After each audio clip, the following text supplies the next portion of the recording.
Welcome, everybody. You have just tuned in to Star Chase Essential, a podcast about Charles Hamilton music, moments, and everything in between. I'm Stick Braxton, And I am Mike D. Jackson. and we are here to talk about Dilla, kinda. Kind of. We kind Yeah. of are. Even though this is a Charles Hamilton podcast, um, there would be no Charles Hamilton if there was no Dilla. So we got to give props to Dilla. And we have to talk about a particular tape. Which tape are we talking about today, though? We are talking about the infamous man, and then they played Dilla, one of one One, of one of the most the first, iconic tapes, I would say. the first Dilla. Because if I remember, there's three actual Dilla tapes, but the first one that started it all, Yeah. in full transparency, this is going to shock some of y'all, and I apologize to everybody.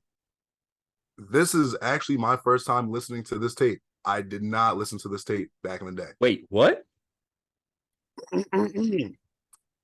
I apologize to everyone. I did not listen to this tape back in the day. Oh, you never Never. listened to this tape at all? I thought you listened to this one before. No. So there's one or two songs I've heard because people were like, "Oh, you gotta check this out, check this out." And I was Yeah. like, "All right, cool." But with Charles flooding so much music, putting so much music out there, I was like, "Yeah, I'm gonna get back to it," and just never backtracked to it until now. And it's one of Wow. those things where we know there's only a handful of songs on this project, so I was just like, I'll get to it, and then just never did. And then part of me is just like, I don't know.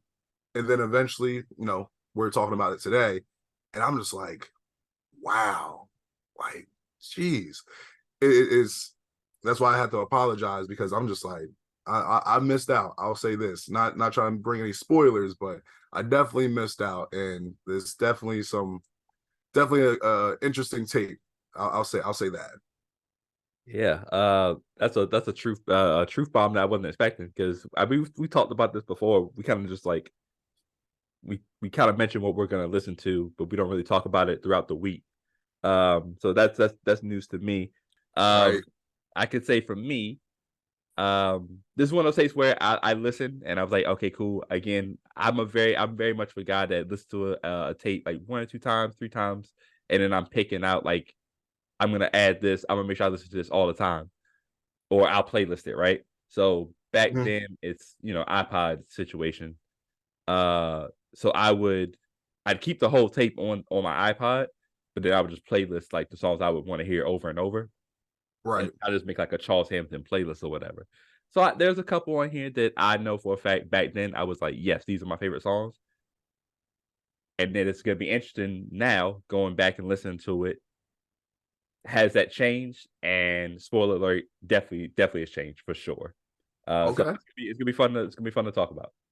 Yeah, because the one thing that is interesting, I do remember when I first saw the tape, I was like, okay. And then they played Dilla, and I'm familiar with who Jay Dilla is, but I Mhm. was just like, since I never checked out the tape back then, I was just like, okay, well, I wonder why he made a tape, about Dilla that Mhm. was influenced by Dilla, and before I knew anything that about Charles and his, about how why he cares about Dilla so much. Mhm. And not only that, the covers are very similar. Jay Dilla's Donuts cover and Yep. then Charles Hamilton's Dilla cover, where it's just same thing. So I'm like, all right, well, he's definitely paying homage, but I got to find out recently, and I'm like, I get it now. Mhm. And also, I was like, let me actually do a little bit more research on Dilla himself because I know who Jay Dilla is. One of my favorite groups, Slum Village. I listen to Mhm. them all the time. I'm like, all right, well, Dilla has influenced so many people, but I'm like, all right, well, kind of what's the big deal though? Because like I knew a bit about him, but then it's just this was a whole learning experience for me. I'll say that this whole tape, I was like, I had to do a lot of research. Yeah, and I like I said, the cover is probably one of my favorite covers of any tape because I like the whole just replacing Dilla with Sonic and the Mevilis logo on the hat.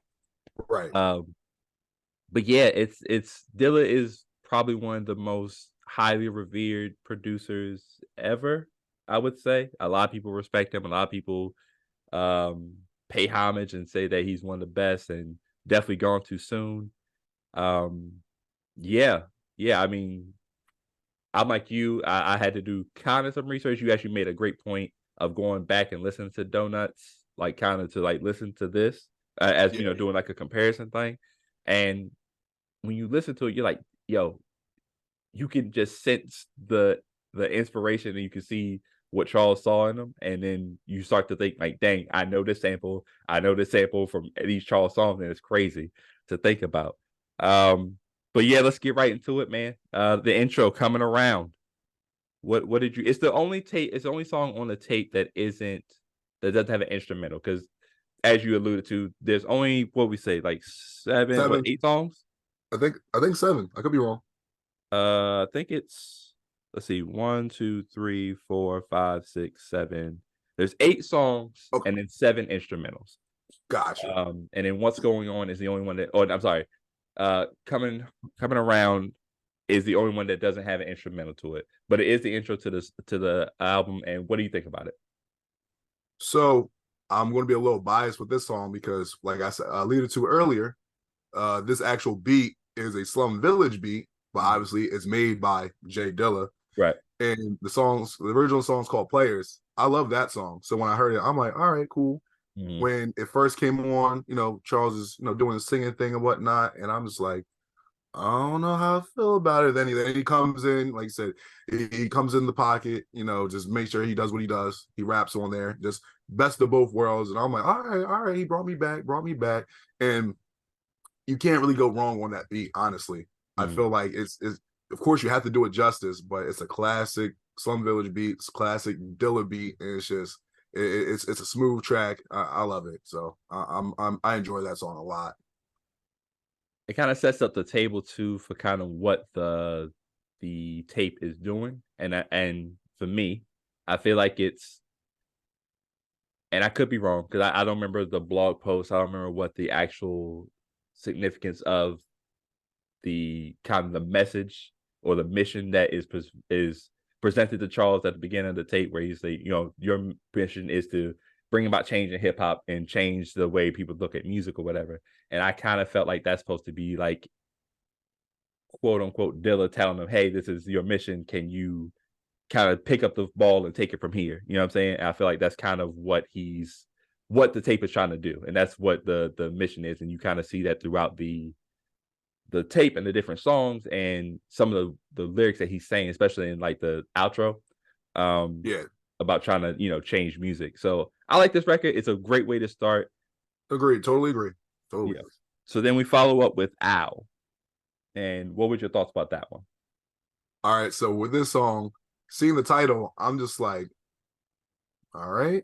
And I was thinking about for some reason Max B, right? Because that's one of his like kind of his little ad libs and whatnot. And then Charles kind of does something like that. Not I don't want to say he bit off him, but just definitely did something kind of influence funky track and whatnot. And like I said, for you guys, I I guess I'll say it. I feel that if you are going to listen to Dilla, the first tape, Mm. if you haven't listened to Donuts, please listen to it because it gives you so much more insight. And like what Stick said, there's going to be certain beats that you hear on there, and you're like, oh, so this beat comes from this beat. And with Donuts, with that tape, with that project, what was so crazy, like you said, Dilla changed the game in so many ways. Charles is trying to do the same thing, not copy it, but just do it in his own way. And Mm. one thing that I didn't know was that with Donuts, when Dilla, like I think it was 29 of the songs that he made for it's like 31 songs, but 29 of them, he was in the hospital, because he had lupus and Mm. TTB.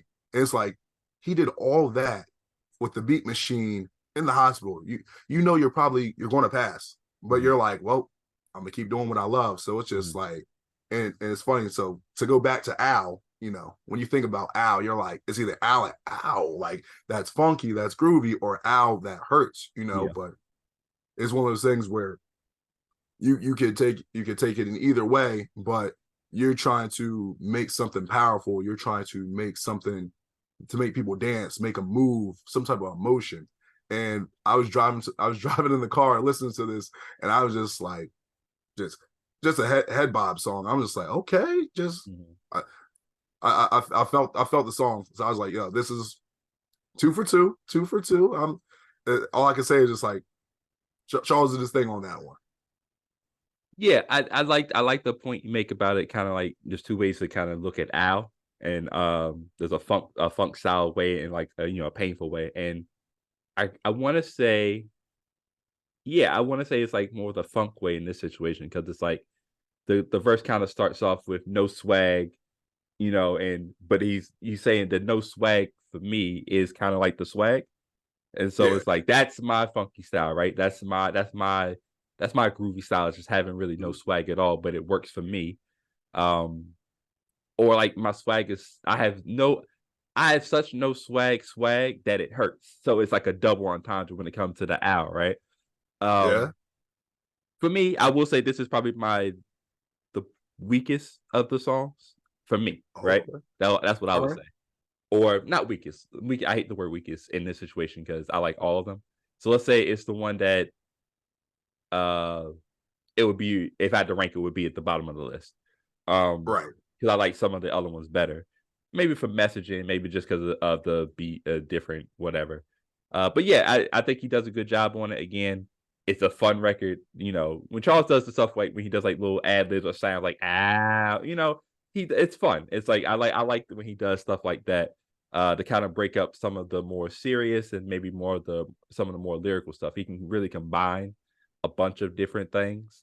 And this is one of those type of records where it's like this is just supposed to be fun, enjoy it, because there would be like some heavier stuff or some love stuff, as the tape goes along, and it's a short tape, so he has to kind of master time with this one. It's That's a good point you said about that because Charles trying to master time with this tape and trying to get the mission done and completed. And I mentioned earlier, Dilla was basically almost on his deathbed trying to get this tape out. And it's the crazy part is he was able to put out donuts on his birthday. Then 3 days later, gone. So Mm, he was able to put the tape out on his own terms, on his own time, Dilla time, and still be able to do what he needed to do.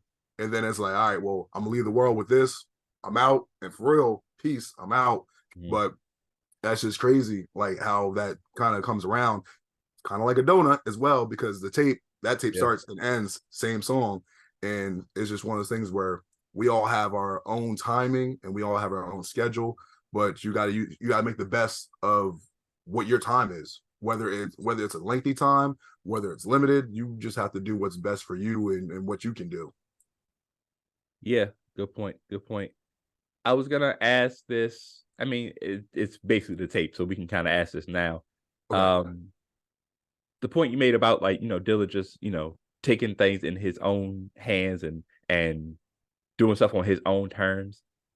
I was gonna ask like, what's the impact that Dilla has on Charles Hamilton? Because for a long time, Star Chasers, we know that Dilla is Charles' favorite producer. Like that's the one he is most often citing, often sampled.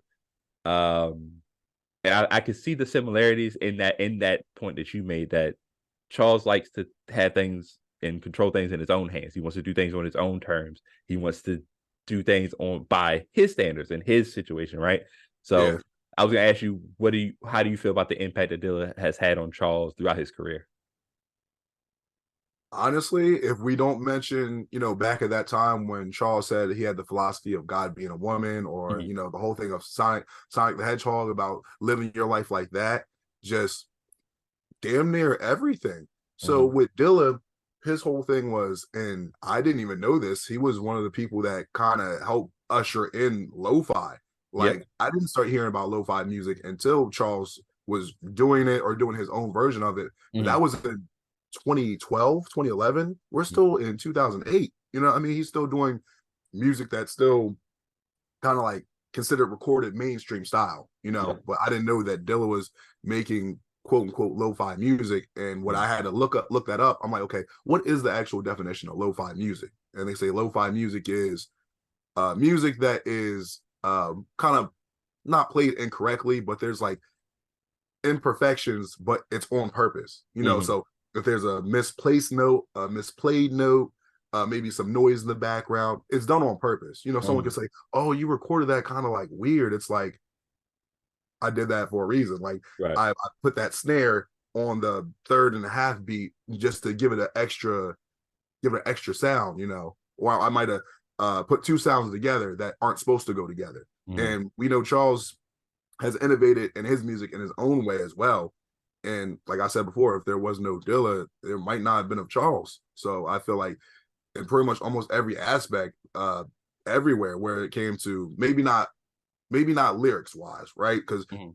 Dilla was a rapper, but he's more known as producer. But producing wise, like pretty much in every aspect that Charles wanted to not necessarily be like him, he wanted to just create and record. And Dilla had that effect on a lot of people. Because Dilla said in an interview, when I hear DJ Premier or Dr. Dre or Timbaland, when I hear them make a beat, it makes me want to go in the studio and create something. Not Mhm. the same thing, but something, in my nature, in my own style. And Mhm. I feel Charles was the same way. Like whenever I hear one of Dilla's beats or some type of production he did, it makes me go in there and want to do something because we can hear the samples that Charles used from Donuts, but it's still a fresh new feel on it. Like, oh, that's where he got that from. Not a okay, I see. Okay, so he took that and just added drums on it. He took that and slowed it down. Mhm. It's not like that. So a huge impact, I believe. How do you feel about that though? Yeah, you said the thing about imperfections that I like to think about all the time. Charles says, "And I messed up on the beat." Uh, And I'm keeping it. don't care. I know you hear me getting out the booth, like you know what I'm saying. All the times he's done something like that, and I feel like that's kind of his like his nod and his like ode to like something that Dylan would do, right? Right, And just listen to like Donuts, and you kind of listen to like some of the samples and or some of the songs that are on there, and you can take that and then you listen to the stuff that Charles makes, and you're like, "Oh, yeah." You could definitely see it, like, you know what I'm saying? Like you said, he's adding his own style on top of the style of Dilla, right? right. Um, yeah, I mean, again, like you said, there really is no Charles without Dilla, I feel like. I feel like you put there's the Sonic, there's the Pink, God's the Woman, and then there's Dilla. That's the Mount Rushmore of like the things where you're like, okay, these are the four things with Charles that you kind of like, at least original 2008, 2009, that iteration of Charles, right? That's what you remember. Yeah. Um, and yeah, he's always tried to keep his name alive, always tried to, show homage, you know, sometimes for better or worse. We'll get to that one day. But yeah, I just feel like the impact, without Dilla, I feel like Charles' sound is different. And it's good that he chose him as his kind of like mentor or like his uh his inspiration. Yeah, completely different because like we said, even if it wasn't Charles, just so many other people that wanted to produce a rap Mhm. or whatever, is so much has would have changed, and we just wouldn't even know. It'd just be a thing of like, oh well, it's not really there, so just okay, just this is what we're used to because we weren't used to the impact of Dilla, even though most people don't even know who he is. Like Mhm. they either weren't alive or they just weren't active in the scene or whatever the case is. So Yeah. for not only Charles but a lot of people, Mhm. and I'm just glad that Dilla is still getting his props and his flowers, even though he's gone too soon. Yep. Next song is Convince Indecision. I like this. A lot of great movie quotes in here, movie clips. But it's basically a song about, it's another love song. Like I said, I think Charles is really good at those. What did you think about this one? Uh, Once again, another love song. I can't think of any time when I ever heard Charles on a love song or a romantic song and he did poorly on it. Mhm. I feel like I've said this before. When Charles gets to writing a love song or making a love song, this is like kind of his expertise, what he really likes to talk about. And it's just funny because in the song, he's talking about, of course, talking about being in love, but we all have those situations when you're with someone and oh, you were looking at so and so. I heard this and that was going on, and you're cheating maybe, or you're doing this and that. And it's like, look, I know you think that this and this is going on, or whatever the case is, but just because something like this happened, that doesn't mean I don't love you, or we had an argument. That doesn't mean this and that. I'm here for a reason. I'm here to stay. Just let's stop the arguing. Let's not even go into that. Let's focus on what we're supposed to do. It's supposed to be me and you. It's our relationship, not everybody else's. Right. I love the song, definitely smooth track again, and it helps with, like I said, the way Dilla does on beats. It just accentuates everything else so much. Yeah, it's funny because like the song opens up like, You got the passwords to everything. Why lie like the end of an adverb? That's word to me. I could be a prick. I would be beating chicks if you didn't say you leave me quick. Immediately I switched from my promiscuous ways, cause I could have been tricking for days. like he's admitting like, bro, listen, yeah, you have. It's not like I'm hiding anything from you like crazy. Like, you have all my passwords. I know I could be a prick. I know I could be. You know what I'm saying? Yeah, And the hook is just is great because like, let's not pretend like I don't love you. No one replaces you. You know what I'm saying? So it's like, even with my faults, just know that you are my one, and like, no matter what girls come into the picture, no matter what type of situation I'm in, you're still number one in the situation. Um, I love this record. This was one of those records. When I first heard the tape, I was like, "This is a good one." Definitely went on one of my romantic love type playlists. right. Yeah, but it's a good record. Yeah, I like this one a lot. What we have next? We have Waterworks, and I know you wanted to get in touch on as the mental health subject of this, so I'll let you go ahead and take the floor for that one. All right. So, should I ask that question first, or let's talk about the song first? We can do Or it either way. all right. So, well, Waterworks featuring Show to Fly. So for the first, I didn't, and that's another thing too. I was like, I didn't even know that he was on the song because I didn't hear it before. Oh, But yeah. so with this song, this, oh, okay, yeah, this song, I probably would say this would be my favorite. This would probably be my favorite song Really? off the tape. Okay. Yeah, favorite song off the tape. Like I've said before, when it comes to the serious matter and subjects Charles talks about, Mm, the emotional songs, the deeper songs, mm, those are kind of like the song my Achilles, because I'm just like, yeah, he's talking about something real, talking about something serious, mhm. and especially at that time, even though I didn't listen to the tape back then, it's like those are the songs that I like to look for first. Those are the ones that I'm like, I probably can gravitate towards those because I might have had some type of situation like that, or just something I could really relate to. In the song, Charles talks about just his past, and just, and he's talked about before, like with his mom or family, just issues that they had with not really getting along a lot. And in one of the lyrics he talks about is, Must you cry all the goddamn time? Are you a man or a boy? Make up your goddamn mind. Don't worry about me, won't be high and fine. So much to cry all the goddamn time. in 2008, 2009, or whatever, just even back in the day, toxic masculinity, big thing. Be a man, men don't cry, don't be a little bitch, all that, all Mhm. those sayings, And he's right. And him and Show, they're both talking about stuff that they went through, and it's like, yeah, I'm trying to be a man. And at the same time, what is a man? Because Charles is probably like 20, 21 at this time. Of course, people say, oh, yeah, you're a man at 21. Not necessarily, not necessarily.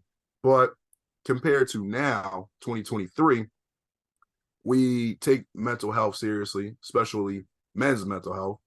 Men should be able to feel like they could cry now. They should be able to vent their frustrations, their issues, talk about their own troubles in their personal life without it being like, oh, like that's so gross. Why do you have emotions? Because on the other flip side is like, okay, I won't show any emotion. I won't do any of that. And then it's like, oh, well, why are y'all so rough and rugged and so bitter and upset? And so I guess my big question is, obviously I like the song, but I wonder what changed that, because back then in 2008, it's like, I think we all would think, okay, this is just how it is. We're just gonna rock with it. It's just whatever. But Mhm. it's taken so much more seriously, that now it's just like I have the little disconnect of like, what happened? I'm glad it changed, but part of me just wonders like, what what caused that, you know? Yeah. I'm gonna address the song first because I think that'll kind of lead into some certain stuff. Again, songs came out in 2008, I would think, right? Harmonization process. Yeah, Yeah, so 2008. Yeah, like I said, toxic masculinity, or just that's just what how we were raised. Unfortunately, like man up is a term that was often used. Don't cry, men don't, boys don't cry, whatever. Um, so I gravitated to the song because of that. To be fair, because you know, up until probably last year, I hadn't cried in like 15 years or whatever, like at all. right. So, and I was, and it wasn't like shit wasn't sad or shit wasn't, like I didn't have reasons to cry. It's just that I felt like for me, and I kind of, it's the thing I work on is I feel like I have to be strong for other people. So if I'm not crying, maybe they won't cry. Or if I'm showing that I can get through it, maybe they can get through it. Yeah, And it's probably not the healthiest thing to do, you know? But I think what changed is just like with everything else that changed, man. Just like they used to use certain words in the back in the day that we don't use anymore. It's on this tape again. And then like other stuff, like just some of the lyrics about copping just touching girls without their consent and stuff. Like that's also kind of something that was kind of in the music back in the day. That's in 08, 09, everybody was just like, let's just look past it. But I feel like now, as time goes on, it's like we're trying to focus more on, hey, it's okay to feel emotions, it's okay to cry, and it doesn't mean you're not strong, it doesn't mean you're not a man. It just means, you're a human. And that's really what we all are, kinda. Some of us are monsters deep down, but that's another story for another day. right. Overall, the song is great though. Charles definitely raps about some real stuff here. Again, more relationship with his mom, and that's such an interesting relationship because I feel like as we get further into this podcast, we'll have to explore that because like you could tell he had a rough, not a rough upbringing, but like he had this thing where it's like always butting heads with his mom. Yeah, But I'm also glad that in his later life, they kind of got to kind of heal that relationship in a yeah, way, you know what I'm saying? Before, she unfortunately and untimely passed away. Um, but yeah, I understand this as someone who sometimes has, rocky relationships with family members or whatever. It's good to see that there's a way to write about it or like get your expression out about certain stuff. But yeah, it's a good record. Like you said, mental health is just it's been such an important thing over the last 5 to 6 years or whatever. And the song just sounds different today, obviously, because of that. and one thing I'll add on to it because, like we talked about, it's great that we're finally getting the spotlight on all this stuff. Mhm, Because I'll give you a quick story. So speaking about with my own mom, so I was considered like a mama's boy when I was younger. And it's mhm, one of those things where like I spent almost most of my life with my mom. Like my dad be at work, my brothers be at school. So it was me and my mom. mhm, My mom passed when I was like 9 years old. You know what I mean? So first time I lose somebody really close to me like that, my own mom. mhm, Person I hung out with like 24/7. mhm, And I remember being at the funeral and this woman was trying to like cheer me up and trying to make sure I was trying to be strong. She's like, oh, don't cry, don't cry. mhm. What the fuck do you mean don't cry? Yeah. I literally lost my best friend. And that's one of the things where like we talk about being a man and being hard or whatever you want to call it. Like that definitely like shaped me in a certain way where I'm like, oh, can't ever cry again. Can't ever do this again. Can't ever do that again. And it's one of those things where even me and my brothers talked about it. It's like, how did you deal with that? And it's just like kind of didn't. Kind of like, you know, but Mhm, it's stuff like that where we can all talk about it now and say, hey, you don't have to go through that anymore. You don't have to react to it like that anymore. We can all just actually speak about it and deal with it in our own way. So if it is talking to a friend about it, talking to a therapist, writing a song about it, get those emotions out as properly needed. So yeah. Feel free to pass on this question because I just feel like with this conversation, I think it's an important conversation, obviously. okay, But obviously, if you don't want to, just skip it. Um, I know you recently lost your brother or whatever. Yes. Um, how would you say? Because I know you said you lost your mom at 9. How would you say the differences? What the differences was for losing your mom then and losing your brother? Like I feel like you were probably in a more healthier state to be able to deal with that type of loss versus earlier. Yeah, a lot more healthier. Of course, Yeah. losing someone at 9, you don't even build that type of stuff. You're just trying to build yourself as an individual. You're still Mm. trying to learn uh long division and Yeah. multiplication, stuff like that. But like I said earlier, it was so much of like the crazy thing is, I used to like after my mom passed, I used to like never smile in pictures and stuff like that. Mm. And I kind of regret that because like I look at some of my pictures where like when I like was growing up, it's all like just stone face, just Hmm. but it's like, oh, that's being a man. That's or at least that's what I was taught. Being a man is just you don't cry, don't do this, you don't do that. And like I said, me and my brothers, we all dealt with stuff differently. And I'll say this, I won't speak too much on it. My brother that just passed, he was someone that drank a lot. Mm. My mom was someone that drank a lot. You Mm. know what I mean? And that was one of the reasons like when I was younger, I didn't want to drink too much because I'm just like, I don't want to, I know she had that issue. Hmm. And basically it passed more to my brother than me. With me, Yeah. it's like, oh, I could drink when I want to, I could stop when I want to. My brother, Mm. same with my mom, but it's one of those things where when he passed, it was one of those things where my whole life was like, what the fuck? Like, what happened? Hmm.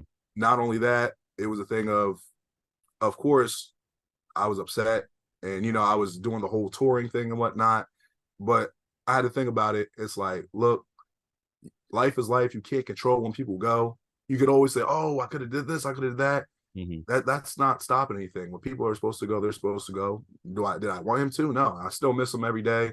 It's a lot easier to deal with it now, like I said, because it's just me being logical and realistic and just saying, "Hey, you have to just come to terms with that." Hmm. For me though, within this last like year or two, I kind of like got rid of like certain people that weren't good for my mental health and being around certain people and places. So it helped me out a lot because it was a thing where I realized even with my brother being gone, it's like, hey, he let's say for example, if I pass, right, my brother would have still drank. He would have been like, hey, we got to drink for Mike. We got to pour up a shot for Mike, something like that, whatever. So it's like, look, I'm going to live my life out to the fullest and continue to do that and honor him a lot more now because my brother was more of a homebody. He didn't really go out. So I'm like, I want to make sure I'm living my life to how maybe he wanted to, but just didn't want to.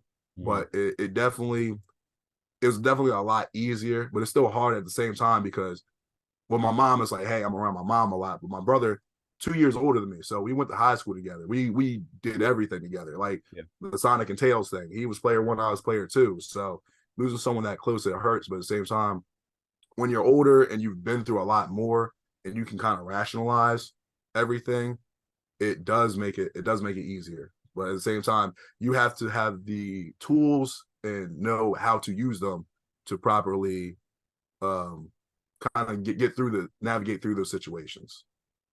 Hmm. Appreciate you talking about that, man. No Um, problem. Krispy Kreme intentions. I like the name of that. I'm not gonna lie. I like the name of that. That's fun. So I will say this. Obviously, with this tape being inspired by donuts and whatnot, uh, I apologize. Krispy Kreme is cool. Shout out to Krispy Kreme. I'm more of a Dunkin' Donuts guy, personally myself, just because they've always been around. Also, my mom used to work at Dunkin' Donuts, so maybe that's what it is. So, Fair. but with this song, I like the song. I felt like this is, I guess we're probably like halfway through the tape around this point now. And Charles, like you said in the beginning, talking about, oh, this mission, if I choose to accept it, kind of about changing the game, music and whatnot. And in the hook, Charles says, okay, let me see what he said. Call Dilla, I think I found my mission now. So it's kind of Mhm. like maybe when he first heard it, I'm here for a reason, but I don't know what yet. And then you Yeah. have that light bulb moment. Oh, that's what it is. That's what I'm supposed to do. And Mhm. good song. I enjoy it. I think it's just like one of those songs where he's just spitting his heart out and whatnot, and just showing that maybe cockiness, confidence, whatever you want to call it. He's showing that off as well. but I really like the song, and I feel like it's just like the epiphany. It's the epiphany of the tape where it's like, all right, well, I know what I'm supposed to do now. I know how to do it, and now that I have everything together, this is what I'm bringing to y'all, and this is how I plan on changing this business. Even if it's by myself, I'm going to bring about the change that should have been brought, because Charles does talk about so many other artists being so lazy, doing the same old, and it's like, man, hip hop really is dead, but we're about to bring it back alive. Yeah. I think I think this is I kind of the first half of the tape is more of the song making and song building, and then the second half is very lyrical. I think it's probably the more lyrical portion of the tape. Okay. And he just kicks it off great with Krispy Kreme intentions. Like you said, this is kind of like the aha moment, like, oh, okay, I'm ready to accept this mission. I figured out what my mission is. It's my duty to get hip hop to being more innovative, more. I want to change. I want to make it different. I want to make it great again. Oh, that sounds awful now these days. Oh God. Oh yeah, that sounds horrendous these days. Oh. But yeah, but yeah, I think it's a cool record. Yeah. To answer your other point, Dunkin' Donuts is better for like the flavors. So like your sprinkles, your Krispy Kreme glazed. Pause that's if you're getting glazed donuts, that's the one you get. You get Krispy Kreme. That's what you do. I agree. I completely agree on that, because honestly, the first time I even had Krispy Kreme was not even at a Krispy Kreme. It was at I don't know if y'all have it here, but Royal Farms. Oh yeah, bro. Okay. Yeah. I was like, Krispy Kreme? What is this? And I'm like, oh, okay. All right, Krispy Kreme, because Delaware, we're so behind on so much stuff. Like, literally, I think it was like last year or the year before, we got a Wingstop. Everyone's like, oh my God, Wingstop. It's like, we're so behind on stuff, dude. So how y'all be the first state and be the last to get shit? Yo. I told you, man, this state, man, we're trash. This state is trash, bro. The Bermuda Triangle, man. The big three of Charles, Show Too Fly, and Young Nate get on a track together. 3 verses. Yes, sir. I remember this was one of my favorite. This would be one of my get hype tracks for for basketball. I would kind of play this and kind of, because that beat goes hard, by the way. Those drums and that drop, yeah, that's crazy. I'm gonna ask you. I'm gonna answer first, but I was gonna ask, who do you think had the best verse? This is tough because I feel like everybody kind of brings their own flavor to it. Charles does his normal thing. I feel like Show brings kind of like a smooth rapper type. Like, cause at this point, Show is like what, 18, I think, at this point. Maybe? About 18, yeah. Yeah. I'm trying to figure out if he had this, because in the song Waterworks, he said that he had that stroke. I'm trying to remember when he had the stroke. Was it before he turned 18 or during his 18th birthday or something like that? I want to say before, but don't quote me on it. Yeah, I don't want to, but I know he definitely had the stroke. So like, even him being able to rap is like nuts, if you really think about it. Yeah. And then Young Nate just brings like this high energy. Like Young Nate's always very aggressive. Yeah.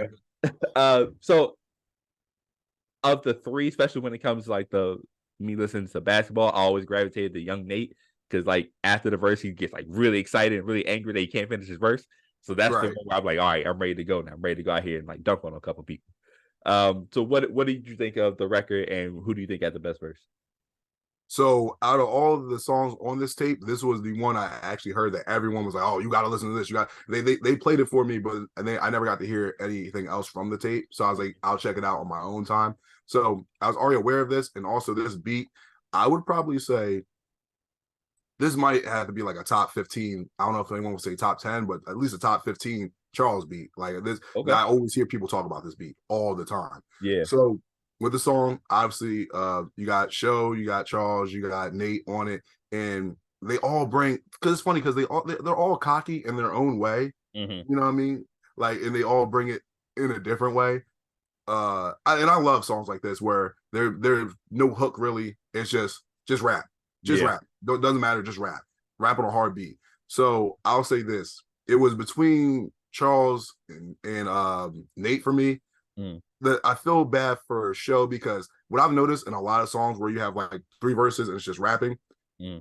usually, not all the time, but usually the second verse usually gets overlooked because the first one starts it off, does great, and usually the third one either does just as good or they surpass it. And usually that's what you're supposed to do Mm. when you're on a posse track, I guess you could call it. Yeah. The whoever does the best is supposed to go last, you know. But usually second gets overlooked. But I feel like Show did a great job, so I want to make sure Show gets his flowers for that. But I will say this, and I'm going to have to be technical because Nate didn't finish his verse. I'm giving the nod to Charles. I'm sorry. I'm giving the nod to Charles. Part of me was like, when I heard it though, I was just like, okay, Nate's killing it. He Yeah. killed it. And then is the part where he just stopped. And also, I don't know if Charles was hating or not, because if you hear him, he's like, hold up. Charles like, actually, no, that's good right there. We're gonna stop that right there, and we're gonna add the rest of this in. And he's like, no, let me finish my verse. He's like, nah, it's good right there. This is perfect how it is. It's Yeah. like he probably had maybe like 4 more bars or something like that. And Charles was like, yeah, no, I'm not gonna let you finish that one. I feel like he was like, yeah, you're not gonna do this to me on my own song. I don't know. And he's like, yeah, we're gonna stop it right there. I feel like I will say if Nate was able to finish it, I feel like it's still that much great, Yeah. but I want to give the nod to Charles, be like, hey man, at least Charles finished his verse. I don't know if Nate just got too excited for the beat and whatnot and whatever, but I'm like, hey man, you can't be fumbling like that. You can't be fumbling like that, man. Yeah. Yeah, it's funny. I know Charles said he had a hook. He might have had a hook to go there. I wonder what that would have sounded like.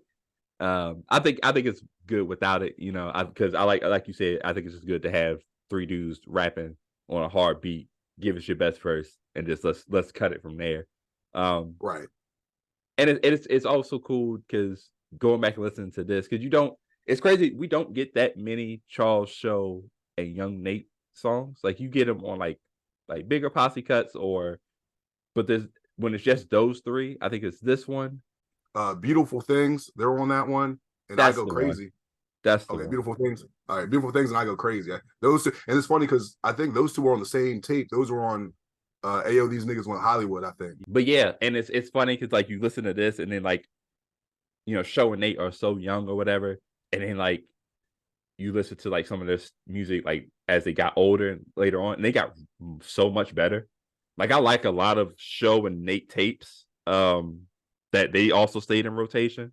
So it's just fun going back and listening to this and then going back and listening to some of their older stuff and seeing the progression that they made over their careers too. Yeah, because I think the most important thing is, of course, when you have the marquee artists like Charles, usually you're not going to be the only rapper around you. So it's like you got to bring some people around you that could spit, and that would be good. Because when I can't think of anybody on the top of my head, but at the same time, I don't want to disrespect anybody. But just imagine you got this person, and then it's like, oh yeah, my boys want to get on the song. It's like skip, nope, skip. It's one of those things where I feel like I can vouch for every Star Chaser that like with Show and Nate, like you get excited to hear them on a song because they bring their own originality, and I can't think of a song where I was like, man, Nate wasn't aggressive enough, or Show he wasn't showing off enough. You know, he wasn't flashy enough. You know, like it's enjoyable whenever all 3 of them on a song together. But even if it's just 2, they all bring their own magic to it, and it all works out. Yeah, that's a fact. Next up is, I would probably say after listening to it some more and finally, you know, in 2023, this is probably my favorite song now, and it's Losing Control. This was called Losing Control Revisited. Yeah, Charles is rapping his ass off on here, bro. Like he's going crazy. Like, you know what I'm saying? The beat is nuts, and he's just going crazy on this one. Everything was so fine in the afterlife. I'm in the place where convicts go after life. I spent half my life trying to find some definition to it, but it didn't work out, no definition to it. So I'm back in the labs trying to make an elixir that can keep me safe from this twister. Another formula to make more than just family fans. I know it's destiny, but can it be planned? You know what I'm saying? Like, it's just he's about, you could just tell he's about to go crazy. And there's so many quotables in here. But I'll let you talk about it first while I kind of look up some of my favorites in here. Okay, so the one that sticks out the most is quotable. He said, "I ate Pandora's box, but I won't go in it." Yeah, Jeez, because we all know what Pandora's box is. It's like, probably the one or two things that you want the most, but it usually comes at a cost. It's yeah, something where it's like it's usually not worth it. It's not worth going through all the problems. But the fact where you're going to eat Pandora's box and the play on words, and then you won't go in it, it's like I'm pretty sure if you ate the box, you're still technically going in it, and you're right, probably. But like you said, anytime Charles goes in the booth and he raps his ass off, or he's trying to show his lyrical capability, it's always a plus for me, because I think for Charles, one of the things he always had to go through was that, like for like example, Nate, right? Nate was, he's the arrogant guy, the cocky guy, the gunplay rapper and whatnot, and people, they'll look at Charles like, oh well, he shouldn't be talking about guns because he doesn't look the part, he doesn't look this, he doesn't look that, he right. doesn't look tough enough, he doesn't look, whatever you want to call it. And this is when Charles shines the best, because Charles, tell him that he can't do something. He's going to go through hell and high water to prove you wrong. All right, Yeah, you think I can't rap like this? You think I can't rap like that? All right, well let me prove y'all wrong. Let me make sure that y'all eat y'all words. So no, but definitely hype song. Anytime Charles gets on a beat and does damage, I love it. I'm like, listen, you got, if you might miss some wordplay, you might miss some double entendres, whatever the case is. But that's why you got to play it back. You got to keep listening to it. So great song. yeah. He says, The secrets of the world can be found in me. Tied up and bound to me, crown me, please. So high, my ego is below. He's so cocky, then he died. Now behold, the most prolific nigga spitting dope scriptures. The devil's son, God's favorite, and they're both siblings. And that's why I'm so sickening, so dig this. You earthlings just don't get it. I grabbed the devil and God and made them both listen. that's crazy, dog. What? That's nuts. Oh my god. Like, you know what I'm saying? But it's crazy because, like, again, he has this, God is woman, and that's kind of like what he talks about a lot, but he's also kind of got the goth thing and the witchcraft. So, he is kind of like the devil's son. So, like, that's crazy. It kind of reminds me of how, like, later on Jadakiss, like on a Schoolboy Q song, I forgot what it's called. But he's doing the 3-man weave with the Lord and the devil. You know what I'm saying? Like, that's kind of the vibe I get from this man. And yeah, eating Dilla's donuts, flipped it, and that's kind of that's what this tape is. It's him absorbing and taking in Dilla's donuts and the album Dilla's Donuts and just flipping it into his own masterpiece, right? And again, he kills it, man. He really does a great job with this song. Definitely, totally agree, 100%. He closes out before the instrumentals kicked in with "What's Going On." And this song is kind of where he kind of explains where he's at with his mission and what his mission is, not only for the tape, but like what his mission is in his career. And it's to make music back to being exciting. And then he just, because one of the things he says is, was music ever this fucking depressing? He just feels like everything, because like you think again, 07, 08, we're talking like snap music, we're talking everybody trying to make dance songs, and because there were so many dance songs, crank that everything. Lean with it, rock with it. Like, there was just so many different. And listen, for the time, that's cool, especially if you're in college. Dope time to be, because all those songs play, and everybody's doing the dances. But it was kind of overshadowing real music or real hip hop, quote unquote, and lyricism and stuff. And Charles was trying to bring that back. And I'm not mad at him for taking on that mission. Agreed. It's one of those things where he starts off saying, I woke up trying to figure out why these niggas who can't rhyme for. And Charles has always brought that up, a good amount of times. Like, okay, if I'm so good, because people are telling him, "Oh man, you're such a genius. You're so great with how you put these songs together, how you rap and everything." But it's like, all right, well, if I'm really this great, why am I not signed? Why is this person signed? Why is that person signed? Like, they can't do half or a quarter of what I can do. So what's up with that? And like you said, it comes down to the whole mission thing. And it's like, all right, well, if this is the mission, how's it going to get done? Because for rap for a while, it seemed pretty bleak. Like, man, like I guess we're just doing dance music, we're doing ringtone rap. This is all it comes to.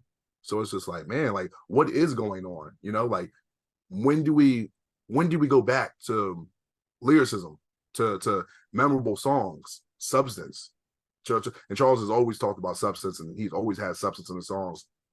So it's one of those things where you kind of just like you feel for him, and then you self-reflect on yourself, like, hey, maybe as fans of music, am I part of the problem? Because I'm enjoying this too. It's one of those things where it's easy. The music that you enjoy is going to get played more, it's going to get put out more. If you don't check it out, you don't listen to it, it's not going to get played. So if Charles's music doesn't get played and he's supposed to be here to send it to make this mission complete, it's not going to get complete. It's not going to get done how it's supposed to get done. And the one thing I do love, because what I learned about like Dilla was that him, the way he would make his beats, and he would do things on purpose, and he would be creative and try out different things regardless of what people thought. It's like, hey, that doesn't go there. This is not supposed to sound like that. He did it anyway, and he made his own impact in the game compared to everyone else saying, all right, well, we're doing a down south beat, so my whole album has to be down south. It's like, man, that's boring. That's annoying. It's just like we gotta break the mold. We gotta break the cycle, man. And it's a great message, and it's one of those things where we have to kind of we have to be conscious about like what we take in when it comes to this music. Because let's say even nowadays the song's relevant because now everything is if it's not trap, it's Jersey Club. And I have no problem with Jersey Club. I have no problem with Baltimore Club. I love those songs, but I'm tired of every song doom doom doom doom doom doom doom doom doom. And they're so lazy with the sampling. It's just like, oh, I'm gonna just take this random sample, add that same drum pattern, boom. We're kind of in the same situation. I mean, it happens all the time, but it's like it's overkill. Yeah. Music again is a donut. We started at a point, we may start at a problem. As we get halfway through, we're like, oh, we finally fixed it, but slowly but surely we'll get right back to where we started, This is kind of like I say, he's talking a lot about, we're the generation who changed music, and unfortunately we changed it to this brainless nuisance. And his goal again was to make new hop, which was he was trying to be like, let's move away from this other stuff, let's make something new, let's make something different. And he was trying to mix different, genres and different samples and try to make things get it back to where they were. I like how he after the second verse he kind of just he talks and he's like, as I stand alone in this booth, my eyes closed, I see a treble clef, but it looks like the American flag and it's burning, and I'm like, we're all there, we all see it, we can stop it, but will we? And it's like his way of saying, like, we all see that music is going in this negative or like this downward or repetitive path, and we could all change it at any point, but are we gonna actually try something new and be creative, or are we gonna continue to just be like, oh, let's just make that music? And his goal was, let's make new music, and I feel like, again, like I'll always say, he inspired a lot of people through that. Like I feel like a lot of the new kids, a lot of the artists that we see today, they may or may not admit it, but I feel like they listened to a lot of Charles Hamilton, and they were like, I want to make music like that. I don't need to make it rap. I don't need to follow trends. I can try something new and do different stuff. And Charles may not have been the one to be the flag bearer per se, but he definitely carried the flag up to a certain point before handing it off. You know what I mean? And I think a lot of people don't realize that happens a lot. Tupac had that one quote about, he might not be the person that changed the world, but he might inspire the mind of the person that actually changed the world. A lot of times with a lot of this happening, we won't be able to, actually see the change that we make.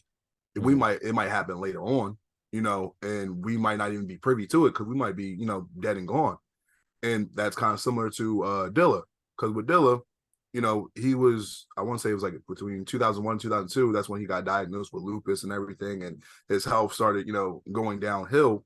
Mhm. And a lot of stuff that we see now, we hear now, like I said, with lo-fi music, with how people are preparing their beats and how they're, you know, trying different things. Because Mhm. when you think about lo-fi music and all that type of stuff, you think about what you see on YouTube. It's like the little anime picture of, Yeah. you know, the girl or the guy studying or something like that, and it's Mhm. just like some soft, easy music to listen to. But Yeah.